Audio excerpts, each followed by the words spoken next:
కునుకే మానాలి, అవకాశాన్నే చూసి ఇరుకైపోవాలి.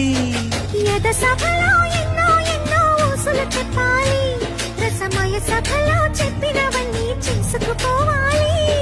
ప్రతిపక్షం నువ్వై ఉండి హద్దులు పెట్టాలి, ఆ ప్రతిపక్షం నేనై ఉండి యుద్ధం చేయాలి. నా వలపు కిరీటం తలపైనే ధరించు, నీ చిలిపి ప్రతాపం నిలువెల్లా చూపించు, నీ చెనుకులకే వేస్తా నా ఓటు, నా చెమటలతో వేస్తా ఓటు.